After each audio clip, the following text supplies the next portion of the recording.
Hello Libra तुला राशि। जय भोलेनाथ। कैसे हो आप सब लोग? आई होप आप सब लोग बहुत अच्छे होंगे।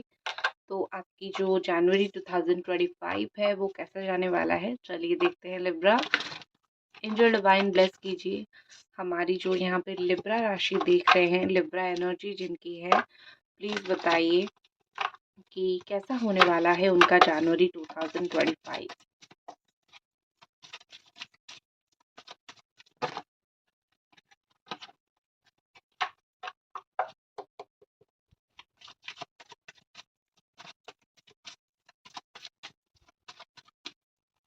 Angel divine blessings please.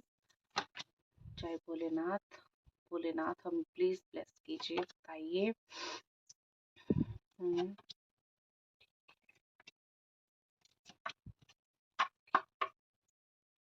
Okay. अम, आपको एक ही चीज बोलूंगी कि जितना आप अपने मन को कंट्रोल रखोगे, ये महीना आपके लिए उतना ही अच्छा रहेगा।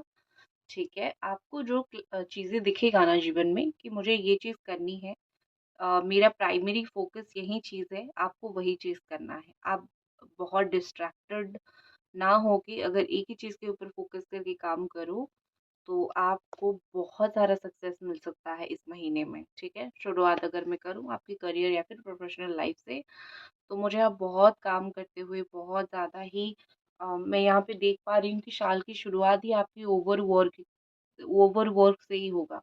ठीक है, बहुत सारा काम करोगे, बहुत सारी रिस्पॉन्सिबिलिटी लोगे, बहुत सारा पेंडिंग काम आप खत्म करोगे, क्योंकि आपको लगेगा कि नया साल आ गया, बहुत सारी पेंडिंग काम रह गया। कॉन्स्टेंटली आप मेहनत करना शुरू करोगे। अगर आप थोड़ा धीमा पड़ गए थे दिसंबर में, या फिर आप थोड़ा सा काम आपका अटक गया था, कॉन्स्टेंटली आप फिर से स्लोली स्लोली काम करना शुरू करोगे, मेहनत करते हुए मुझे यहाँ पे दिख रहे हो। क्योंकि आपको फील होगा कि मेहनत का कोई ऑल्टरनेटिव नहीं, करना तो पड़ेगा। ठीक है, अगर मैंने कुछ ऐसा किया है जो कि बहुत ज़्यादा है कि चलो मैं नहीं कर पाया, अभी हम मेहनत करना फिर से शुरू करते हैं। ठीक है, तो आप मेहनत करते हुए मुझे दिख रहे हो। ऑल्सो यहाँ पे प्रमोशंस हो गया, या फिर एक्सपीरियंस हो गई, नई जॉब अपॉर्चुनिटीज हो गई, वो मुझे आपको बहुत मिलता हुआ दिख रही है। बहुत एक होती है ना कि एडवेंचर से आप दूर हो जाओगे आपके करियर में। आपको ऐसा होगा कि आप बहुत सारी नई चीज़ें ट्राई करना बंद कर दोगे, और एक स्टेबल जॉब या फिर एक stable money income, stable source कौन सा है आप वो देखना शुरू करोगे। क्योंकि मल्टीपल चीज़ों से शायद आप बहुत डिस्ट्रैक्टेड होते हो, और एज इट इज़ आपका रिजल्ट निकलता भी नहीं है। तो आप मुझे एक ही जगह पे एक स्टेबल इनकम सोर्स से कमाते हुए यहाँ पे दिख रहे हो। ठीक है, आपकी जॉब में एक क्लैरिटी आपको रहेगी। आपका अगर किसी ने पैसा उधार लिया था, तो यहाँ पे दिख रही है कि वो पैसा भी आपको रिटर्न मिल जाएगा। ठीक है, अटका हुआ पैसा आपको रिटर्न मिलता हुआ मुझे यहाँ पे दिख रही है। नेक्स्ट मुझे दिख रही है कि ट्रैवल, आप कोई भी, जैसे दोस्तों के साथ घूमना फिरना हो गया, कोई काम की वजह से आप ट्रैवल कर सकते हो। बट यहाँ पे मुझे दिख रही है कि आप थोड़ा केयरलेस ट्रैवल करोगे। ठीक है, आपको केयरफुल होना पड़ेगा। जो भी काम के लिए आप ट्रैवल कर रहे हो, जा रहे हो, बी केयरफुल। आप जिस व्हीकल पे जा रहे हो, चल के जा रहे हो, पहाड़ों पे जा रहे हो, बी केयरफुल। हो सकता है कि आप ऊपर देख के चलो और नीचे आपके पैर फिसल जाए। ये एक बेसिक चीज मुझे दिख रही है कि आपको केयरफुल होना पड़ेगा। आपके पास बहुत अच्छी नॉलेज है, जो भी आप कर रहे हो या फिर जो भी चीज़ आप करना चाहते हो उस चीज़ के बारे में। तो दूसरों से सलाह आप ज़रूर लें, लेकिन अपना नॉलेज भी यूज़ करें।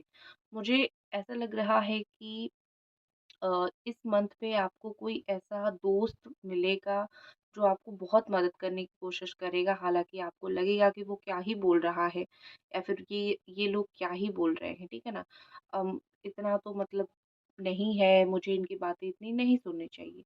तो आई थिंक आप थोड़े से वहाँ पे धीमे पड़ जाओगे, या फिर आप थोड़े से वहाँ पे ऐसा हो जाएगा आपको कि मुझे इतना इन लोगों की बात नहीं सुननी है, करके आप नहीं सुनोगे। बट कोई जेन्युइनली आपको हेल्प, या फिर कोई जेन्युइनली आपको कुछ मदद करता हुआ, या फिर जेन्युइनली आपको कोई सलाह देता हुआ, अच्छा सलाह देता हुआ मुझे यहाँ पे दिख रहा है। जेन्युइननेस मुझे एक पर्सन के अंदर दिख रही है। ऑल्सो लग रहा है कि आप एक हाई स्टेटस मेंटेन करोगे इस पूरे महीने। आपका एक स्टेटस बहुत अच्छा रहेगा लोगों की नज़र में। ठीक है, वो आपको एक ऊंचाई पे देखेंगे। आपका एक फनी साइड भी निकल के आएगा। जो आप लोगों को दिखाएँगे, जो लोग देखेंगे, ठीक है? नेक्स्ट मुझे पेज ऑफ स्वॉर्ड एनर्जी दिख रही है। 2026 में आपने कोई काम किया था उसको फिर से देखोगे। लाइफ में पास्ट की कुछ चीज़ों को आप फिर से देखोगे, ठीक है ना? आप वैसे तो ऐसे इंसान नहीं हो कि पास्ट को हम कोई भी ऐसा इंसान नहीं है जो पास्ट को 100% भूल जाते हैं। बट साल की शुरुआत में ही आप कुछ पास्ट के लोगों को या फिर पास्ट की चीज़ों को याद करोगे।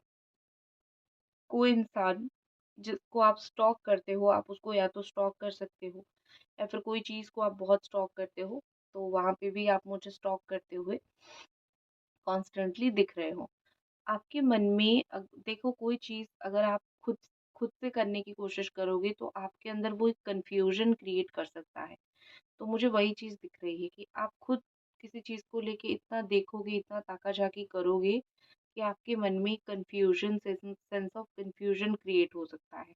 ठीक है? तो आपको ख़ास ध्यान रखना है उन चीज़ों के ऊपर। खुद ही बहुत सारी चीज़ें सर्च करके, खुद ही बहुत सारी चीज़ें करके, खुद के मन को ख़राब आपको नहीं करना है, ठीक है ना? क्योंकि हम कभी-कभी क्या करते हैं, खुद से इतनी सारी चीज़ें करते हैं कि मतलब दिमाग में चीज़ें आती ही नहीं हैं। खुद से इतनी सारी चीज़ें होती हैं कि हम कन्फ्यूज़्ड हो जाते हैं, तो वही चीज़ मुझे यहाँ पे होता हुआ दिख रहा है। नेक्स्ट जो मुझे यहाँ पे दिख रही है ये कि द हेरोफेंट एनर्जी आप कोई बहुत ज्ञानी स्पिरिचुअल पर्सन के पास जा सकते हैं। स्पिरिचुअलिटी में आप इन्वॉल्व हो सकते हैं, भगवान से और कनेक्टेड महसूस कर सकते हैं। दूसरी चीज़ ऐसी दिख रही है कि आप, आपके पार्टनर पूजा-पाठ इन सब में बिलीव करोगे, या फिर ऐसा हो सकता है कि कोई सीक्रेट नॉलेज या फिर कोई सीक्रेट बात आपको पता चलेगी। तो अभी तक आपको नहीं पता चली थी, तो सडनली आपको कोई सीक्रेट चीज़ पता चलेगी और वो चीज़ कहीं न कहीं आपको बहुत सारी नॉलेज देगी। कोई इंसान आपको मदद करेगा, ठीक है? मुझे दोनों जजमेंट का कार्ड यहाँ पे दिख रही है। ये जजमेंट कार्ड कहीं न कहीं बताता है कि जिसकी आपको एक उम्मीद ख़त्म हो गई थी ना, एक और नई उम्मीद शुरू हो सकती है, एक और नई उम्मीद जग सकती है या फिर फाइनली जो आपकी इच्छा है, भगवान उसको पूरा करेंगे। ठीक है? अब आपको कॉन्स्टेंटली प्रेयर करना पड़ेगा। अगर आप कॉन्स्टेंटली भगवान को नहीं बताएँगे कि आपको क्या चाहिए, उनके पास आपकी प्रार्थना कैसे पहुँचेगी, ठीक है ना? तो कॉन्स्टेंटली या तो आप प्रेयर करो या तो कोई इंसान से आपको कोई काम चाहिए, तो आप कॉन्स्टेंटली आप उनको अप्रोच करो या फिर आप उनको बोलो। आप देखोगे कि मंथ एंड तक कहीं न कहीं आपका वो काम स्लोली-स्लोली होना शुरू होगा या फिर स्लोली-स्लोली आप देखोगे कि वो काम बनना शुरू होगा, ठीक है? तो कुछ चीज़ें पाने के लिए शर्म-हया छोड़ के अप्रोच करना बहुत ज़रूरी है, वो आप ज़रूर करना। आपको कोई हिडन नॉलेज मिल सकता है।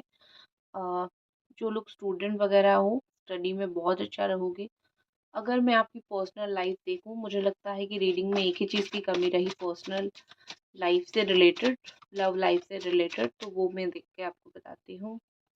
लव लाइफ में थोड़ा-सा कन्फ्यूज़न आपका रहेगा, कुछ चीज़ों को लेके, लोगों को लेके। देखो लोग यहाँ पे थोड़ा-सा कन्फ्यूज़न क्रिएट करेंगे, जो भी आपके पार्टनर हैं उनके साथ आप अगर बैठ के अपनी बातें सही करते हो तो सही होगा। स्ट्रेंथ एनर्जी रिलेशनशिप को संभालने के लिए स्ट्रेंथ थोड़ा चाहिए होगा।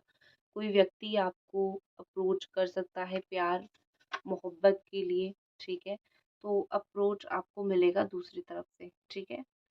तो ये थी आपकी रीडिंग। आई होप आपको ये रीडिंग पसंद आई और मिलते हैं अगली रीडिंग पे। ओम नमः शिवाय, जय भोले।